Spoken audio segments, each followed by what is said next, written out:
Coucou à tous, aujourd'hui nous passons à notre modèle 2 de relooking de nos boucles d'oreilles. Si vous n'avez pas regardé la vidéo précédente, je la mets en descriptif parce qu'elle nous servira de base pour réaliser cette deuxième boucle d'oreille tout aussi colorée.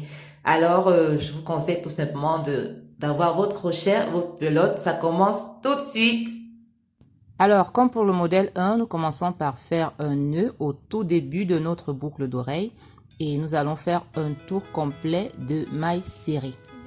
Alors, nous passons notre crochet dans le premier trou. Nous allons prendre la laine, la faire ressortir et nous allons faire une maille en l'air. Ensuite, nous entrons dans le deuxième, nous ressortons le fil et nous tirons sur les deux brins formés. Ceci s'appelle faire la maille serrée.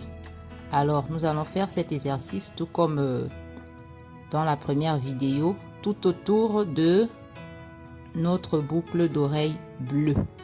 Donc faut savoir que quand on fait un tour en maille serrée, naturellement il se forme des entrées, des petits trous et ça va de soi. Vous allez tout simplement aller l'un après l'autre, introduire le crochet, le sortir. Après vous aurez deux brins et vous prenez encore le fil, vous sortez avec votre crochet sur les deux brins comme vous pouvez le voir. Donc je vous laisse continuer et on se retrouve à la fin de notre boucle. Voilà, nous sommes à la fin de notre tour de maille serrée. Donc je arrive là à la toute dernière maille.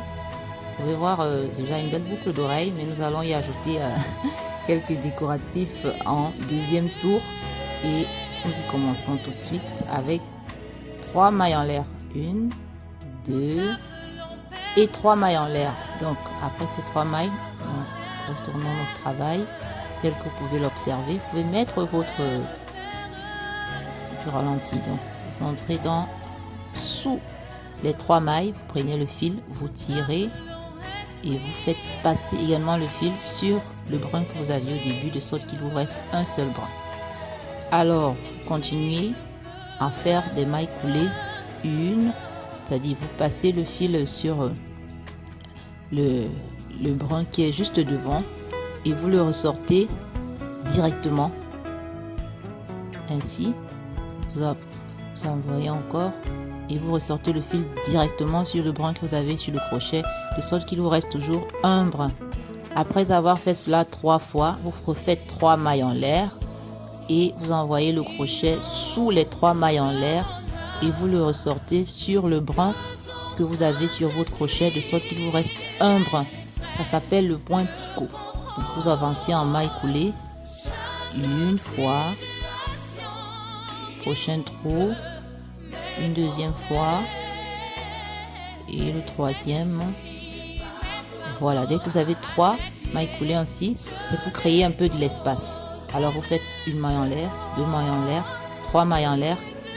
Une fois de plus, vous allez sous la première maille en l'air, prenez le fil, vous le sortez directement sur le brin que vous aviez sur le crochet. Voilà, et vous recommencez en maille coulée, une maille coulée. Donc ici, je fais le point picot toutes les 3 mailles. Donc vous pouvez faire autrement si vous voulez avoir espacé un peu plus vos picots.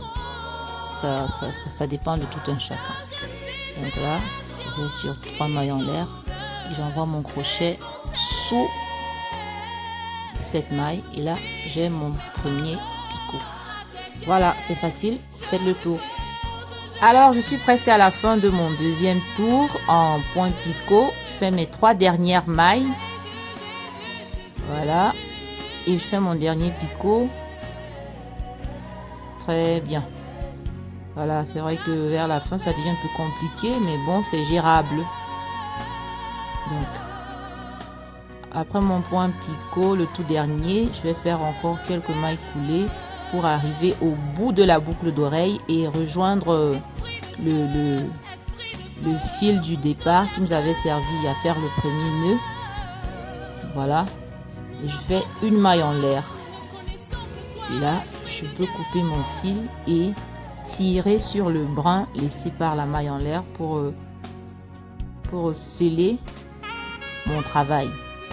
Donc là, je fais mon nœud et je vais faire un autre nœud avec le fil du départ pour empêcher que notre boucle d'oreille se détache. Donc là, il faut que les finitions soient parfaites. Alors, je serre bien mon premier nœud et j'en fais un deuxième avant de couper le fil. Voilà. Donc, notre boucle d'oreille, après cela, est fin prête. Vous pouvez voir comment elle est jolie, hein? Voilà, une boucle d'oreille bleu et jaune. Le bleu royal et le jaune, ça va bien ensemble. Vous pouvez adapter à n'importe quelle tenue. Oser les couleurs, ça nous rend plus charmantes et pétillantes. Et gardez le sourire. Donc, faites ça chez vous. Bye bye!